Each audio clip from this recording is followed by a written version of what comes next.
It is election day. Voters have until 8 p.m. tonight to vote. But one organization is helping people exercise that right all year round, especially in communities often overlooked. And joining me now is Angela Davenport, Executive Director of Voting Access for All Coalition. Welcome to the show. Thank you. Thank you for having me. Absolutely. So tell us about your mission and how you got started. Yes, Voting Access for All Coalition, VAC for short. The way we got started is our founder, Daniel Jones, who is no longer here with us. He was what they call a juvenile lifer, and that is someone that would be sentenced to spend the rest of their life in prison. But due to people who believe in second chances and redemption, when Daniel came home, he believed that voting was key to how he was able to be released and come home, because there are people that believe redemption is possible. And what he found is that other people who were formerly incarcerated, people who may have a felony or had been arrested, thought they couldn't vote. They said in Michigan, they had no idea they could vote and were even told that they couldn't. So that's when he started organizing, and a group of us joined him and started knocking doors and printing out some posters and just letting folks know that they could vote. Whether or not you're directly impacted, there's someone that you know in your family, maybe a friend, that is impacted by the criminal legal system. Wow. And that's why we want to make sure everybody gets this information. Yes, and talk a little bit more about the work that you do to encourage people to exercise their right to vote, and also to inform people, especially those who are either currently or were previously incarcerated, that they can vote. Yes, absolutely. There's a plethora of methods that we use. One is which community engagement is so key.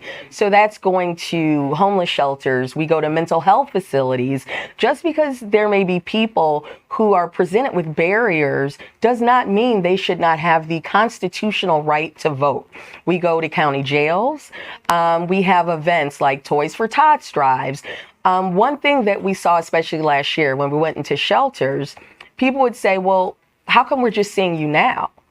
And so that's when it really became evident. You're right. There are so many people that think that it's only the presidential that's important. So it became paramount to us to say, okay, how are we now reaching everyone to let them know that the local elections are just as vital, to me, if not more so, across more than 250 communities. 72 out of Michigan's 83 counties have elections, right, that inform every part of our day-to-day lives. So we make sure we go where the people are instead of them always coming to us. So we've gone to churches, schools, colleges. We make sure that, ID drives, that's another one. People who may not have access to IDs for whatever reason, maybe they got out of prison, they didn't have them. What we do is we make sure that we work with the Secretary of State and other groups to provide access to ID. And while we're doing that, we talk to them about voting, why voting is so key, but also provide them with some of the necessities they need. Because what I'll tell you is if somebody is hurting now, voting is not something that is a priority. And that's something we recognize. So how are we providing access to coats, to shoes, to resources for folks to get their lights paid, things like that. And so that is one of how we've expanded our outreach to make sure we're reaching people who are in need, and people a lot of times just need the education. Yeah. And you do such incredible work. We talked about how people who are waiting for an arraignment, a trial, or sentencing, they may not know it, but they can still vote. Tell us about that. Yes. So there are many cases where we talk to people when we go into the jails. And one is that they may not know that in Michigan they can vote.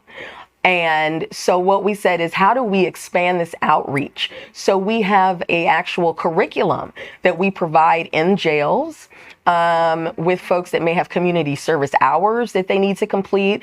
We have a fellowship program through our organization, and making sure that we're also reaching people's families. So we've gone into prisons, and people will say, well, in Michigan, you can't vote if you're in prison.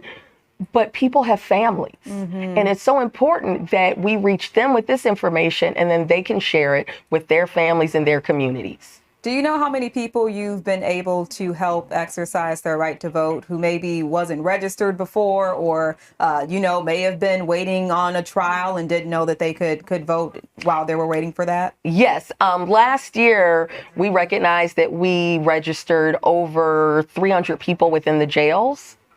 And Wow. even this year, we've been able to go in to provide classes and curriculums, and we've reached over, I would say, definitely over 500 people just this year. And this is, again, a municipal year. So we plan to expand, double that reach next year. And who would you say your program VAC is for? VAC is for anyone that has felt disenfranchised, that has felt their voice has not been heard, that feels like they're not a part of democracy. A lot of times people will say, well, democracy, what does that mean? I feel like I don't know what that is. And all of us should be a part of that process.